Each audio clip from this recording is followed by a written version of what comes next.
Hello everyone, today we are checking out Vox Akuma New Cydonia. Now, I've already seen Hope in the Dark and Jazz on the Clock, so I have an idea of how low Vox's voice is, but this is the first time we're seeing just him on the vocals. So now, a few of you have told me the backing vocals for this cover have enna alouette in them, and we've heard quite a bit from enna on this channel, so I'm excited to see how that sounds, how they sound together, and how Vox sings, because we've heard him get these lines here and there in Hope in the Dark and Jazz on the Clock, but we never really heard him get like a chance to show off how he projects his notes and how he sings to a melody. So I'm interested to see what he does in this cover. I'm not too familiar with New Cydonia either, so I believe this is my first time really with Vox Akuma and with the song itself. So without further ado, let's just jump right into things in 3, 2, 1, play. Ooh. We're getting these like traditional strings and woodwinds. Nice. Ooh. That is a beautiful animation there. Ooh. I want to mention right there, the way we had, when it was showing the fire, we were getting these sharp trills and these sharp scraping strings. And then when we flash to the water, the entire mix goes, it feels drowned. It feels like it's faded. And that was a really nice visual to match what we're hearing. That was really nice timing there.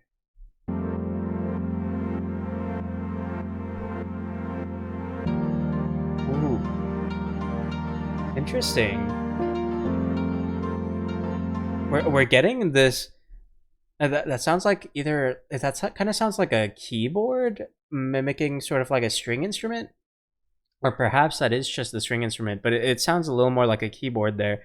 And we're getting this interesting mix. It's a very like hopeful melody we're getting from that like keyboard, but the ambience that it's being backed by sounds very droning and somber. So we're getting this somber tone, but yet this sort of hopeful, almost positive melody.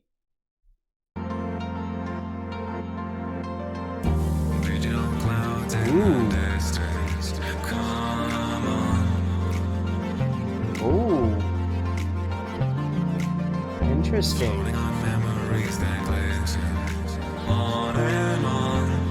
I'm really liking how we're getting this very high, this bass is very high in the mix and it's matching his vocals. Usually a bass will match the drums or the guitar in a song over the vocals, but I feel like this was almost like made for him because he has such a deep bassy voice that having him match those bass tones enforces that. And then we're having that it sounds like this sort of synth keyboard backing going up on the high of the mix, and I'm really liking this nice droning quality. I mean droning in a good way. It's sort of like I suppose a more accurate way to say would be lulling. It's got this very subtle bounce to it, which is reinforced by having the bass match his vocals.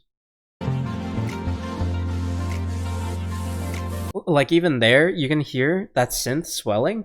It cuts out and then starts up again, and then cuts out and starts up again. So we're getting this lulling. Ooh. Oh, and we've got this. Huh. Oh, and I'm sorry. I know I keep pausing, but the drums here. We've got these digital drums, and we've got these very rich. I believe the drums that were just introduced, I believe those are still digital, but they sound very acoustic. They sound like they very well could be a real drum set that's being played and recorded here. And I feel like we're getting this dichotomy throughout the song here. We've been getting this this dichotomy from fire to water. We're getting these traditional sounding drums to these digital sounding drums. We're getting these hopeful keyboard tones versus these somber ambient synth tones. Yeah, I'm interested in this. It seems like we're getting multiple comparisons in this song.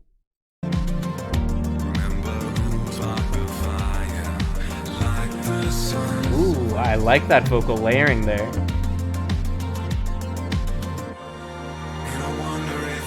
Interesting, complete drum cutout.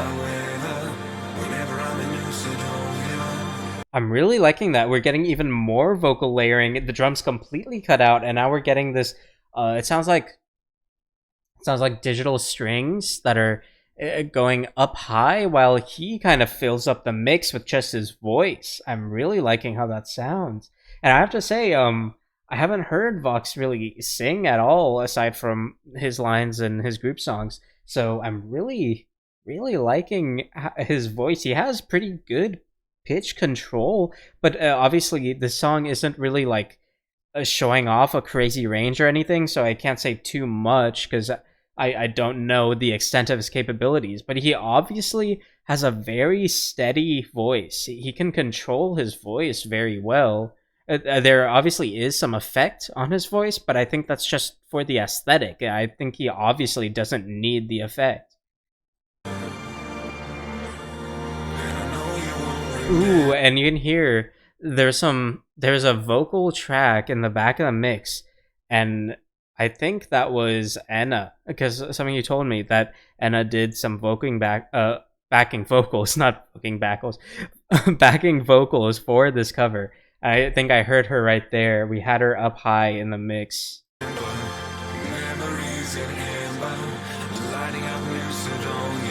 And I'm really liking, I know I keep pausing, I'm very sorry. Some of you have been telling me to stop pausing, but I want to interject and just say my 2 cents here. I like how he pronounces his vowels here. He's got a very casual flair to it, and I don't know if that's how he talks or if that's what he's doing for the song and for the aesthetic. It's like, it's a very comfortable, it's a familiarity, and you can hear that in his voice with how he's saying something that's new, like a new Cydonia, but he's very familiar with it. The way he talks about it, the way his mouth opens up when he's pronouncing those open vowels. It's very colloquial. You know what I mean? It feels like how someone would say slang versus very proper, concise terms.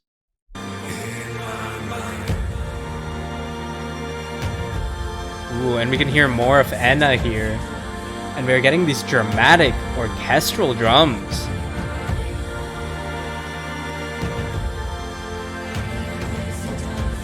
I'm liking that. And we're getting these echo effects on the backing vocals.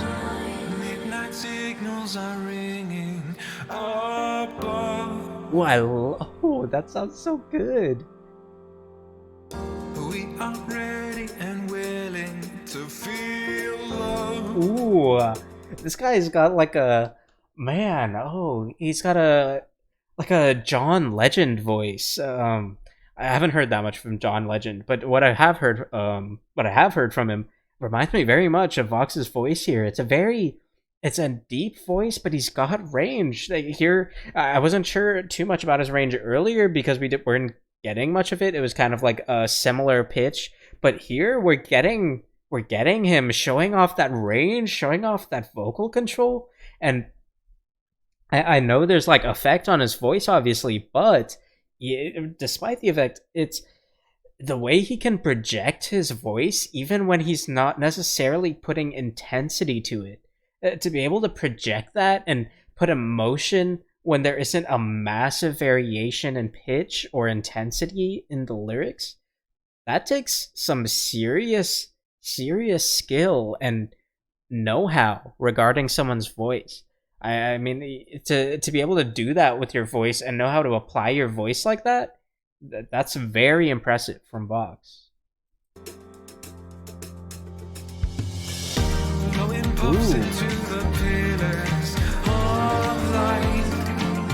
Interesting. We're getting some stuttering percussion with some very high reverb guitar. Wow, okay. Nice. Okay, so now it looks like things have picked up. We're getting much more happier. The bass is no longer following his vocals. The bass is kind of going off on its own rhythm here. We're getting this nice high-pitched reverb guitar mixed with some horns and a stuttering percussion that's going over the bass percussion. It feels more active and lively.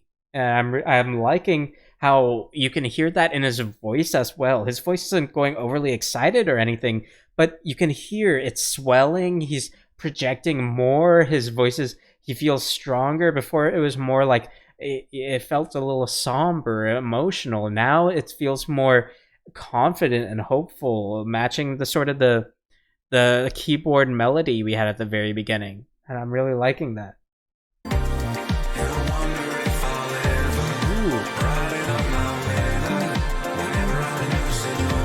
That bass is going crazy. I love that bass.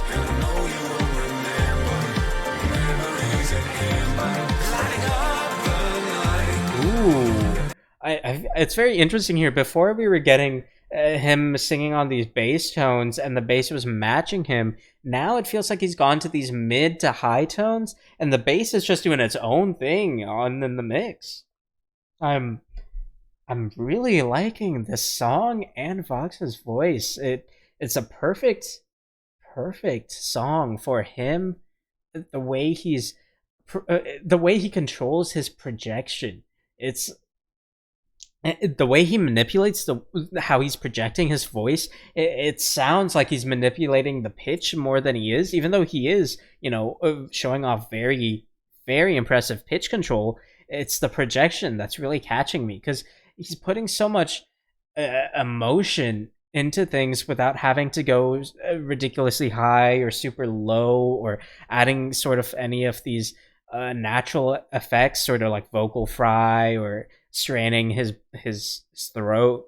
He's projecting very naturally, but he's still able to convey emotion in those lyrics. Ooh.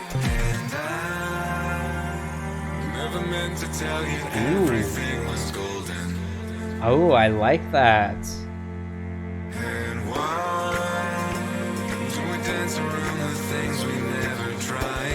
And I also I think we can hear more of that Enna on the backing vocals matching him there. I really like just the entire vibe of this song. It's very calming, but it feels so dynamic because of how he's playing with his voice. And I say playing with his voice, but it's not like he's doing like crazy runs or anything, but we're getting these multiple vocal tracks that are going in different directions, and it feels like it's blooming. It feels like the song is blooming. We're getting more on the mix in the treble. We're getting more on the mix in the bass.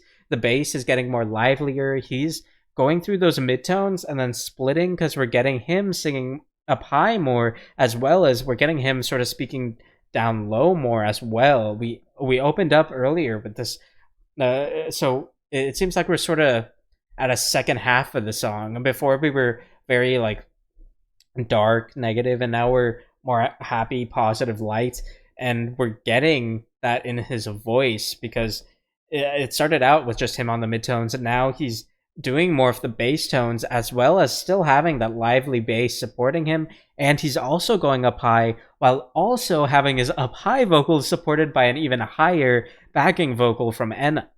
And I know I'm kind of rambling on here, but my main point is he's having the mix bloom to enforce that increasing projection in his voice. Ooh. Oh, nice. Those horns in the mix. Very nice. Ooh. Nice. Oh, that was nice, Enna. I love that horn lick, man. Wow.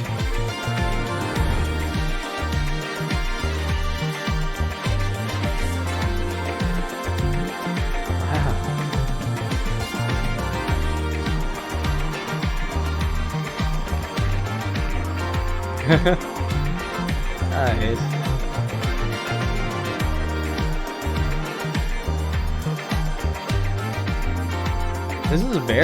This is very well animated. Nice. I love those horns, man. And I love the way they put the fireworks and the visuals and tied them into the mix. The way you can like hear the background, the way you can hear the scenery. It's a man.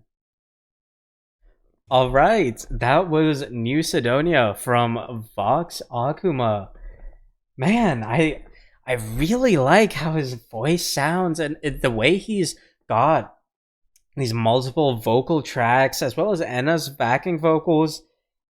Man, it supports the instrumental more than I feel the instrumental supports the vocals. I think that's a very positive thing. I think that's what the song's aesthetic is striving for, because we've got this lick and this lulling feeling to the song, and then it feels like the vocals sort of interject into that instrumentation. The vocals push out above that instrumentation and then kind of swell back and let the horns and the drums take the stage, the strings. They get to flaunt the emotion of the song, flaunt what the song wants you to feel.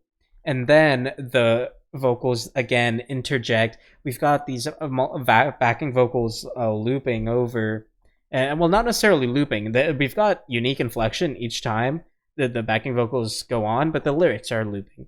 And it's very simple. It's a very simple song, but it's done and executed in a very complex and beautiful fashion. I really like this cover. Yeah, it might be one of my favorite covers I've heard on this channel, period. I really like this one. So yeah, thank you to those of you who recommended this to me, and thank you to all of you who have stuck around and watched this video. As always, you can feel free to comment down below and recommend more videos you'd like me to check out. Aside from that, I will see you next time. Thank you so much.